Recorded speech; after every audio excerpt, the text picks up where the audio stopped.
Good afternoon, everybody. Welcome to our webinar today.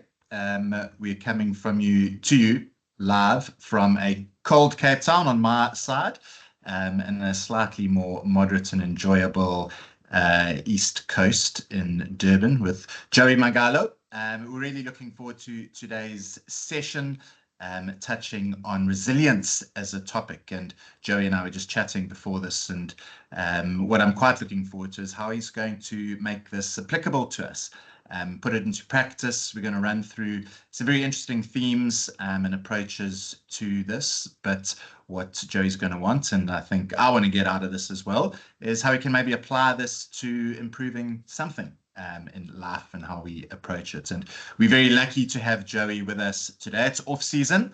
Well, I don't think you guys really have an off season too much these days, but Joey's the defense coach with the Sharks, which is why he's up and based in Durbs. Spent a lot of time, but on the rugby field and on the side of it. Played for the junior box a few years ago and spent some time with the Bulls before moving down to the Sharks. And I must say it was a good career move there, Joey. A staunch Sharks supporter myself, even though I had left there a few years back. So thank you for joining us today. Joey does bring with him quite a wealth of experience on the leadership side and sort of team dynamics and high performance environments. And he's going to translate that into how you and I might be able to apply it into our own lives. He's got a master's degree in organizational psychology and is also a certified life coach. So life keeps him very busy, both on and off the sports field. So looking forward to how he's going to blend that for us today, using that academic insight and sort of practical coaching expertise to build resilience, clarity, and purpose under pressure, which is something I think we can all relate to. Joey, thank you very much for your time. I'm going to hand over to you and really looking forward to the session. Adrian, thank you very much for the introduction. You're a lot slicker than what you were in 2003 when you and I were playing sport against each other. So guys, I've known Adrian for the last more than 20 years ago. So we used to play a lot of sport against each other. As Adrian said, Joey Mongalo. Topic today is resilience, and my desire, folks, is that this does not become a motivational half an hour that gives you goosebumps and then you go home and then life continues. I'm hoping with all my work is to present a model or a framework that you can take with you and use and always recall upon it. I'm a massive believer in systems and frameworks, because when you've got those two things, you can always replicate success. And if there's failure or there's a glitch, you know where to go to start fixing. So for today, speaking resilience, I'm a believer in always defining what we mean by resilience, because resilience means many things to many people. But for the next 30 minutes for us, resilience is the capacity to do three things: to recover, adapt, and grow stronger when adversity, stress, or challenge or setbacks come across our way. So the way I would say it in layman's terms, which I prefer, is that when life happens, our question is, it's not if life happens, when life happens, either personally or for business, how do I do those three things? How do I recover? How do I adapt? And how do I grow? So again, because I love systems and processes and frameworks, I would say RAG. If you want to remember, if adversity, stress, or challenge comes, how do I RAG? How do I recover, adapt, and grow? So that's the prelude. What I'm going to do on the next slide is, I promise you, it's not a Joey show. I'm just going to show you almost like a life cycle of who I am. One, for introduction purposes, and then two, just so I can show you where the framework comes from, that I've done and experienced all these things. And based on what I've experienced in these things, that's why I thought it's relevant to build a framework that you guys can use. So the OCD people, stay with me. I know your brain wants to go everywhere and your eyes want to go everywhere. So what I'm going to try to do is start at the top left-hand corner and work my way clockwise around and just show you my interactions with life and adversity, and then the need again for the model. So top left and corner, you can see a small little challenge in my primary school career is you won't see it in that picture, but my father passed away when my brother was 14, I was 7, and my mother was 2. I mean, my sister was 2, sorry, and we're left alone with my mother. She was a widowed lady there, and I saw in her a massive resilience in the way she just dealt with how that went. And for me, I was pushed into sport from that young age as a place to deal with my mourning. And part of it was that I would often be in cricket and rugby teams where I was the minority. As you can see in that picture, I don't know why I put in the star. You can clearly see who I am there. But there was just one situation to realize, okay, this is something different. I'm different looking to these people. So what am I going to do? What is my rag going to look like to make sure that I'm not defeated by that situation, but that I thrive through that situation? Then after that, I went to Pretoria Boys High School. That is where I played a lot of sport against Adrian Penzorn. I believe he was at Maritzburg College. And the boys' high, like all these other boys' schools, was very hierarchical. So when I got there in 1999, I went from a school of 300 boys to 1,500. So to figure out how am I going to work my way through this and become something by the end of the 5 years. So by the end of the 5 years, I was fortunate enough to be the first team cricket captain, which was probably my highlight of my schooling career. But that again is a journey through starting as not much and working yourself to something of significance over a 5 year period. After that, I was fortunate enough to go to the Blue Bulls to play junior rugby there. And again, once again, you start right at the bottom. I started not, so back then, and still happens now, is every franchise will sign a group of players. So they contracted, they get money to do what they do. I didn't have that. All I had was a bursary to study at the University of Pretoria and train with these contracted guys. So my life was half at university trying to pass a degree and the other half trying to meet with guys who are, or at least match the level or overcome the level of guys who are full-time doing what they're doing.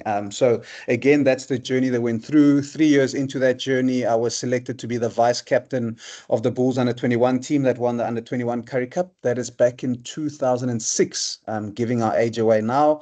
Then got an opportunity to start coaching, went to the Lions in Johannesburg. And in 2016, 2017, I was part of a coaching team, or I led a coaching team at least, that won the under-19 Currie Cup for 2 years in a row.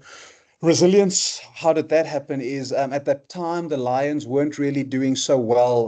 2013, 14, 15, the Lions were kind of out of Super Rugby or coming last in Super Rugby. So the players that we got in were players who weren't of the highest caliber. So we really had to work hard with those players to bring them through. And the pictures show that we were able to win the under-19 Currie Cup 2 years in a row. Also, just an interesting story is Vincent Situkwa, who's going to make his debut for the Springboks on Saturday, playing number 7. He was one of the guys in 2016 that we went and found because we didn't have enough players. We went to UJ, watched the game between UJ and Wits, and Morne van der Berg, the scrum half of the Lions, and Vincent Tutuka are guys who came out of that system. So again, this is not me. It's about even for them, how they started as club rugby players, worked through the challenge, the stresses of life to now become Springboks. Then where I'll spend more time in the rest of our time together is my coaching experiences at the Lions, at the Bulls with Jake White, at the Lions under Johan Ackerman, and then now the privilege and also the challenge of coaching a Sharks team with 12 to 15 Springboks in them. So you can imagine how that dynamic works, trying to teach people about rugby, but they've won 2 World Cups and I've never been a part of the World Cup. So there's a dynamic in that that's got to be worked through in order for that to not be a surviving situation, but a thriving situation.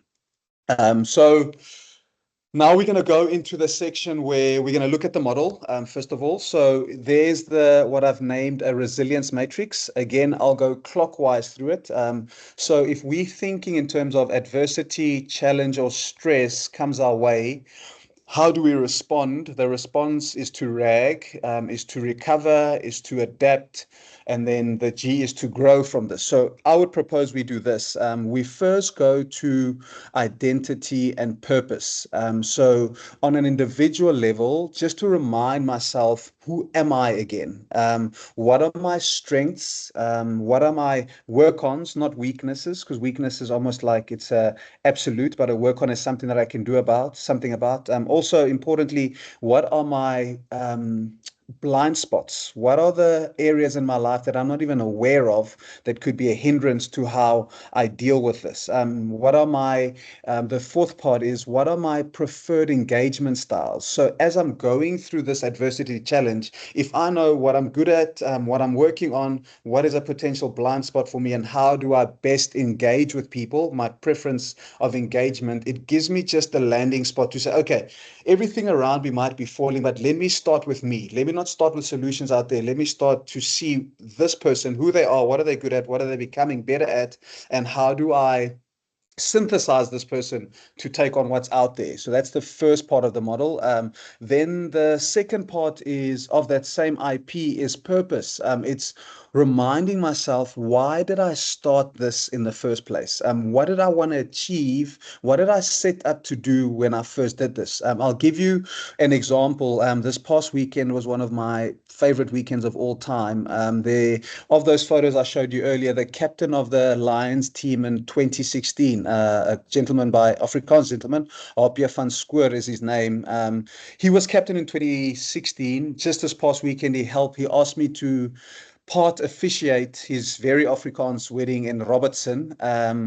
And that for me was part of my purpose. My purpose is, I always said, not everyone that I coach is going to be a Springbok, but most of them will become fathers and husbands. And I can influence the type of fathers and husbands they're going to be through our coaching journey. So I would say this to you then, for me, the IP part of the resilience matrix is to say, okay, if I'm going through a difficult time, remind yourself, Joey, what are you good at? What are you working on? What are your blind spots? How do you prefer to engage in this area? Then secondly, remind yourself, why did you get into coaching? Was it for accolades, for trophies? Yes, to a degree it's that, but mainly is to try and make a difference in these young men's lives. So that again is the IP, and that's why I made it as a foundation. I would say that's the first place to start. But for the Lions, it's that the Lions in 2011, they were kicked out of Super Rugby. So Super Rugby is a tournament that happens between South Africa. It used to happen between South African, New Zealand, and Australian sides. And that's probably the main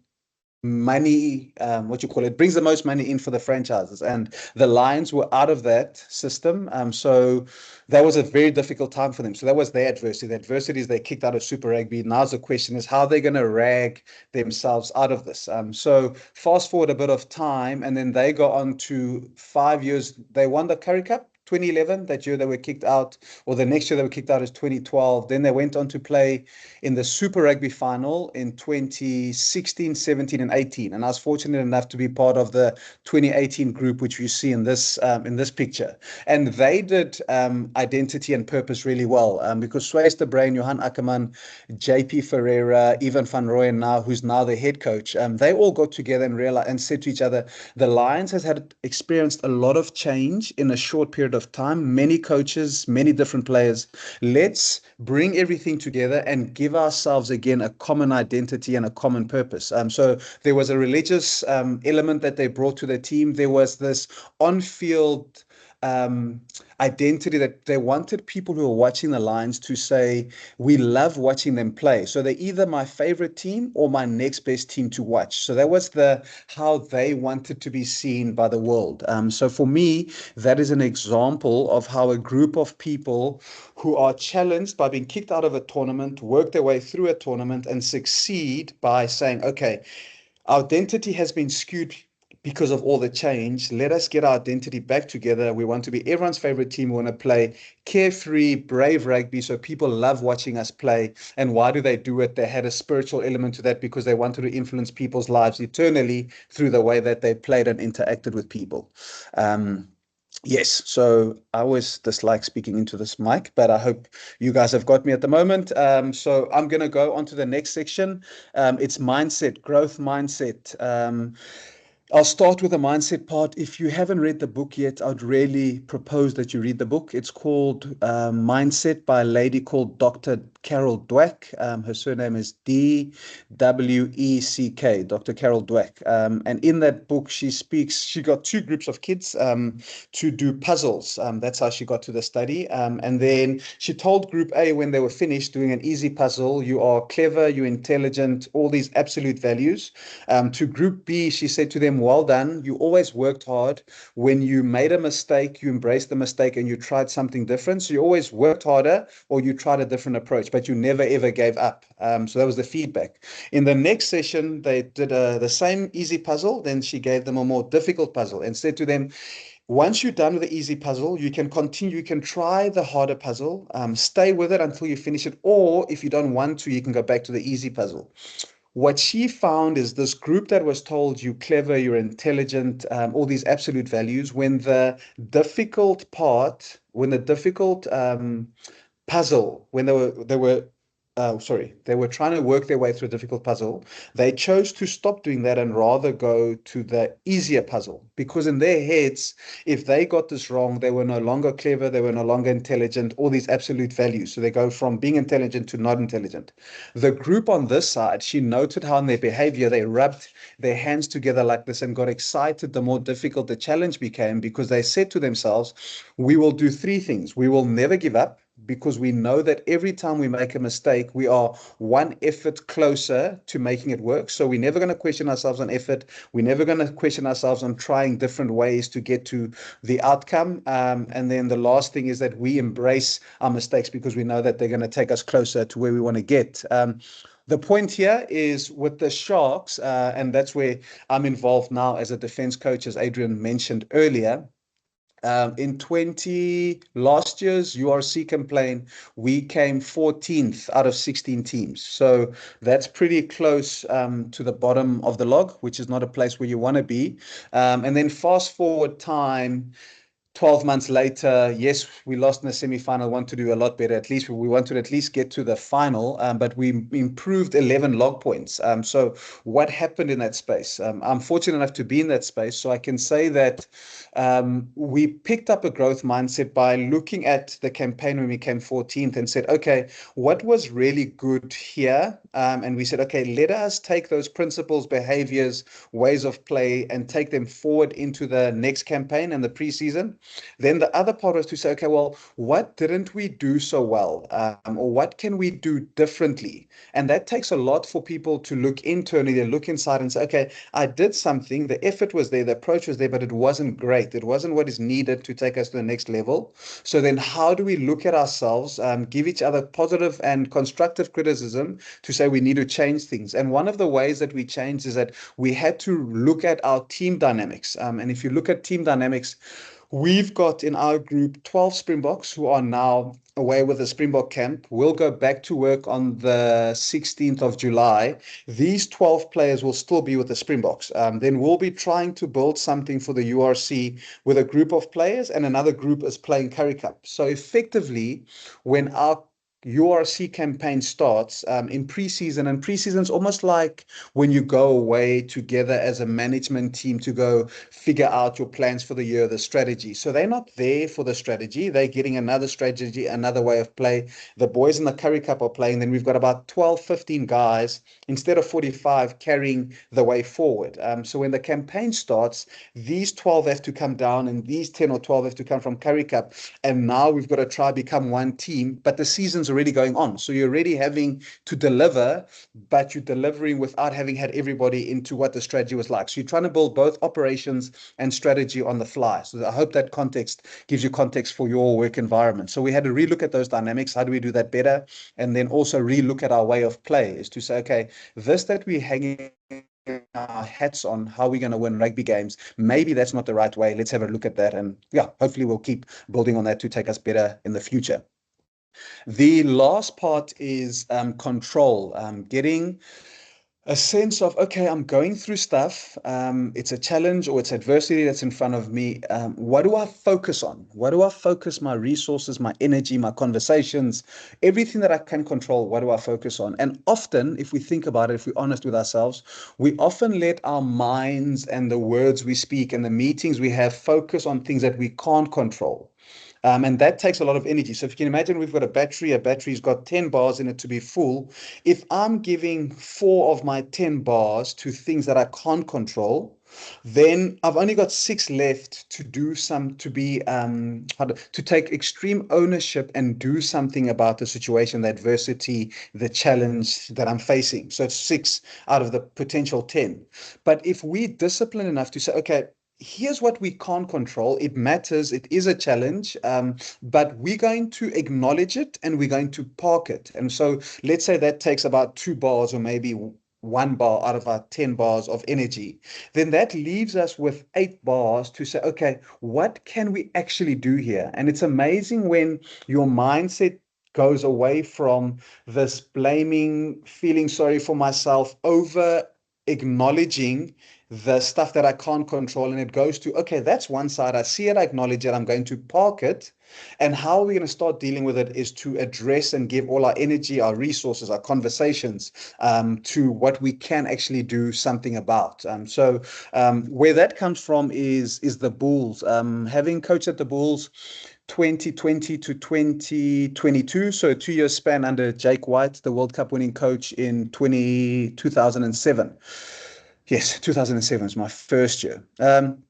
Coaching at the Bulls is probably the most high pressure coaching environment in South Africa, because there's one, the organization is well resourced, so there's no excuses for not doing well, and there's just such a pride and a winning history in the organization that whoever's coaching at the time's always got this pressure to win. And when we arrived in there, the Bulls hadn't won a trophy in 12 years. I always joke with my friends and say some poor kid started school and then went through the whole primary school and high school career supporting the Bulls, and they didn't win something. So that's a tough, it's probably a very faithful supporter, but also a tough supporting streak. Thankfully, in the 2 years that I was there, we played in 5 tournaments. We won 3, and 2 we played in the finals of. And why I'm saying that is Jake had a really good ability of helping us understand that there's pressure to win, and we do absolutely need to win in order to keep our jobs at the Bulls. But the focus was on what can we actually do. We can focus on our performance. And he did this incredibly well as a leader by giving us a vision. And I would say the way I've heard vision best described is it's a very accurate GPS location to where you are heading individually, or if you're a leader, where you are taking people to. So it's super accurate. Everyone, when they wake up in the morning, they know I'm doing A, B, and C to try get to that place. But to get to that place, we need values that are underheld, or that values that come alive through actions, behaviors, specific behaviors. So we had a very clear vision of what we wanted to do. We wanted to win the 24th trophy in the Bulls history. So the number 24 was written everywhere. You couldn't miss it. It was everywhere we went. It was on our notebooks. It was in the auditorium. It was on our presentation slides. This 24 was there. So that was the vision. So it was super clear. Then the behaviors, we picked 3 to maximum 5 behaviors to say, if we live, train, and play according to these 3 to 5 things. And I say 3 to 5 because I think sometimes we go into these things where we say the 7 things of leadership, or the 21. And I'm like, I promise you, we're not going to remember 21, but 3 or 5, you'll be able to name them. You'll be able to then reward the people who are living them out, because that keeps them going. It keeps those values and those behaviors alive. You're able to challenge people in the organization, or to yourself, that you said, these I don't want to live by. And I think that makes a massive difference of keeping your values and the behaviors that under I don't know what the word is. English is my 3rd language. Whatever they hold those values. I think it's important that those things come alive by us celebrating them when they are done well, and challenging them when they aren't done so well. So then to finish off really is to say, when we are to finish off before the question and answer section, which is probably the part I look forward to the most, because we can really make this stuff even more practical than we've tried to do now, is to say, we know what resilience is. Resilience is our ability to rag, is to have adversity and life happen to us. And then how do we recover? How do we adapt things in our behaviors, in ourselves, and the people that we're leading in order to make sure that we can grow through this. And we've said that if the first thing we do is to look at our identity and our purpose as the foundation of this, then we change the way we think by going into a growth mindset instead of a fixed mindset. And then ultimately, then we look at our battery with those 10 bars, and we try to use as many of those bars as possible to focus on what we can control and to park what we can't control. And then lastly is just to say, yeah, let's really keep it simple. And I think in the mindset part, we often speak in sport about busy mind, slow feet. So if my head is filled with 101 things, I can't actually act. But when my head is super clear, then I can move really quickly. So, ladies and gentlemen, thank you for listening in. And I really look forward to the question and answers. And I hope there are many question and answers, please. Brilliant, Joey. Thank you very much. Yeah, guys, pop any questions into the chat, and we'll cover them as they sort of come in. Joey, thank you very much for that. Quite a bit of it resonated with me. I think I'm happy to chuck a question in here to start. There are two things that came to mind. A lot of your kind of experience and what you chatted about with the resilience matrix makes sort of sense at a organizational or group level, and at the same time at a sort of individual stance, which is, you know, many of us here. Do you approach it in any different way with those sort of three elements when you're looking at a group or organization versus perhaps when you're going to work one-on-one with someone? So me as an individual, is there anything different that I'd maybe take out of that, or a slightly different way of approaching any of the three elements for you? Yeah, great question, Adrian. I would say it's the same system, just teleported into a more collective. And because it's collective, there will be a lot more collaboration. So let's say identity and purpose, and I was leading a Manco team, for example. I would allow them to sit in collectively to say, well, what do we say is our identity? So then it's a collective identity, collective understanding, so we can gain alignment. So when we go out to the rest of the team, we sound, speak, value the same things and speak in the same way. So the short answer is that between doing it individually and doing it for a group, this middle part is anchored by good collaboration. Brilliant. There's a question that came in here. So you've got a fair bit of experience on champions. Jared wants to know champions in the boardroom versus champions on the sports fields.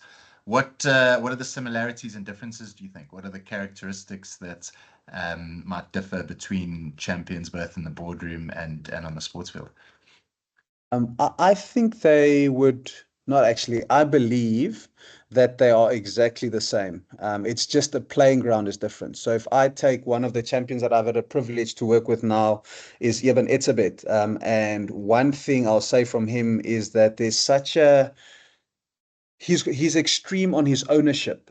So the way he gyms in the morning, he's got the team program, but he's got his own program. So he's almost like within the week program that we have for everyone, he's got his own individualized program because he knows what he needs in order to get the best out of himself on a Saturday. And because he lives that way, he's got this automatic respect from the group. So he doesn't speak often, but when he does speak, people listen and follow and almost have this I don't want to disappoint him mindset. And why? It's because they've seen him put in all the work. So I would think if I'm in the boardroom and I'm leading, and that's what people see, they see this faithfulness, this excellence in what I'm doing, and I'm not doing it for them. I'm just doing it because that's what I need to be the best version of myself. They sort of look at that and say, okay, when you speak to me, you've almost earned the right to challenge and speak to me because I can see that you're living out these things. Similarly, is some of the worst senior players, we call them, or more experienced players, is those who want to tell you what to do out of experience. But when you look at their behaviors, you're like, well, you aren't living that out. So it's hard for me to follow you. I think, sorry, quick one to land the plane. When I was at the Lions, when Warren Whiteley was the captain of that team and Yaku Kriel, the senior players were the ones who always got to the field first, and they always took the equipment off the field. So when a young guy like Malcolm Marx got into that system, he looked at this and he thought, wow, look how these guys with experience, look how they're serving. So they never had to tell him Malcolm serve. He just watched them. And because he wanted to replicate what the best in the group are doing, then he automatically picked up that behavior. It's a powerful kind of showcase of leadership, and something that would resonate both from a sports field into a boardroom or the office or any aspect of life, which is a great learning. Anne says, or wants to know, how does the feedback giving style in sports affect resilience?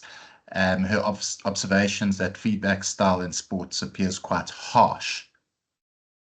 Yes, I would say it is harsh, and I say harsh because it's such a cutthroat environment.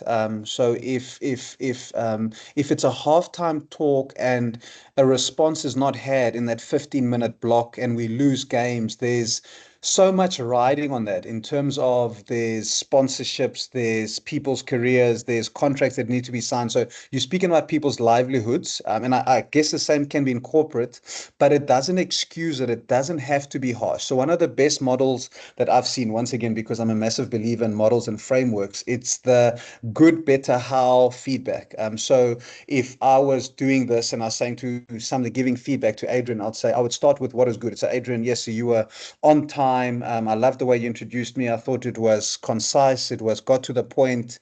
Well done on doing that. Then I would say, Adrian, here's what I've seen is something that you could do differently. You could potentially, I don't know, say more about Maritzburg College and less about Pretoria Boys High.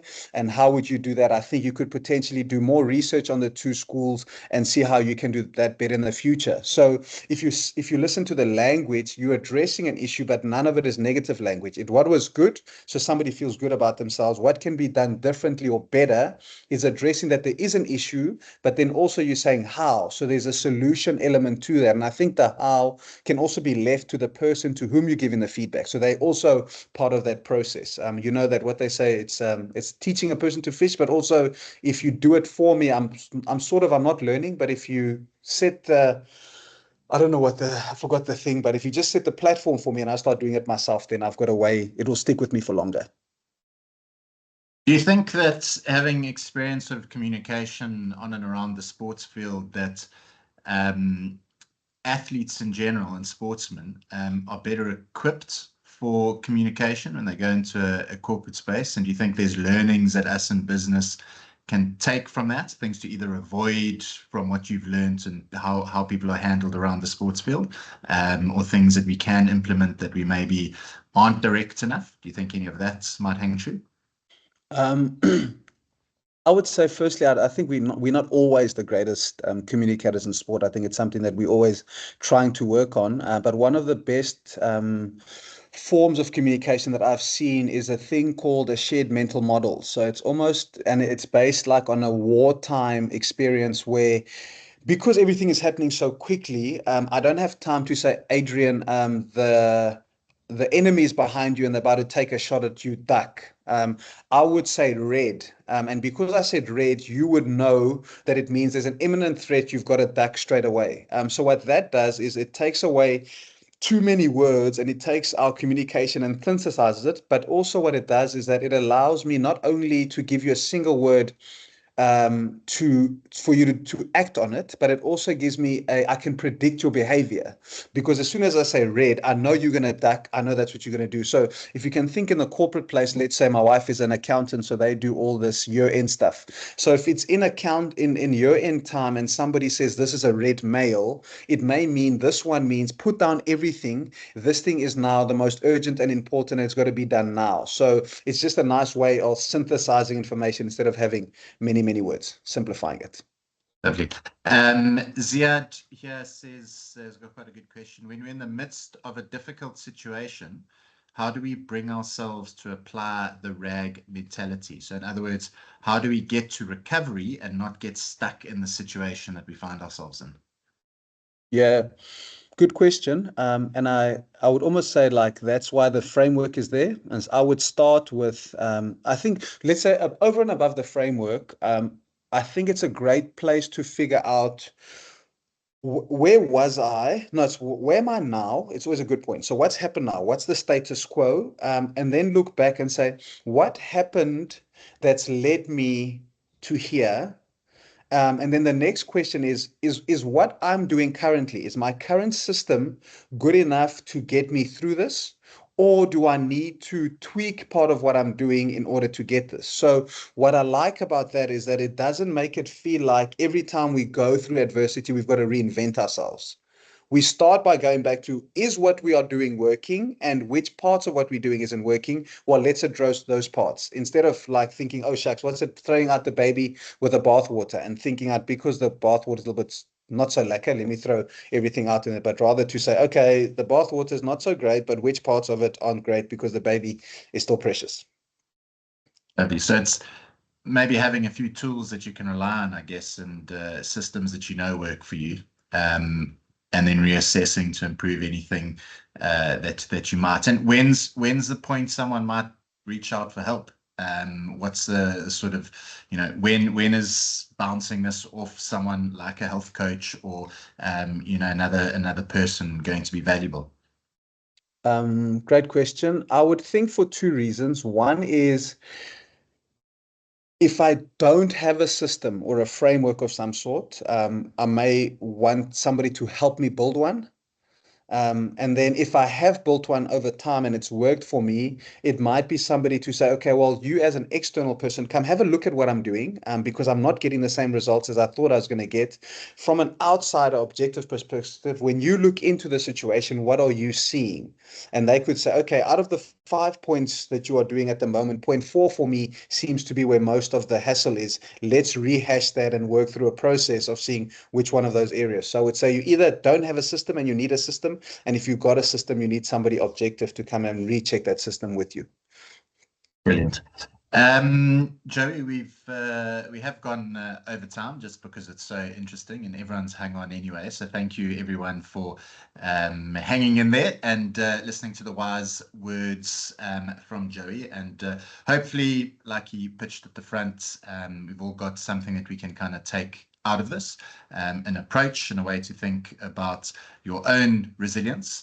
And if need be, when you can chat to someone for either external validation or help, and the role that coaches and counselors can play in that. Joey, thank you very much for your time. Hopefully we can get you back again and go a bit deeper into any one of these aspects. I know a lot of people will get value from it. So thanks so much again. Adrian, thank you very much for having me, and thank you for everyone for joining in. I am on LinkedIn. I think that's my favorite place to connect with people. So it's just Joey Mongalo, as my name is JoeyMongalo. I'd love to connect with you guys.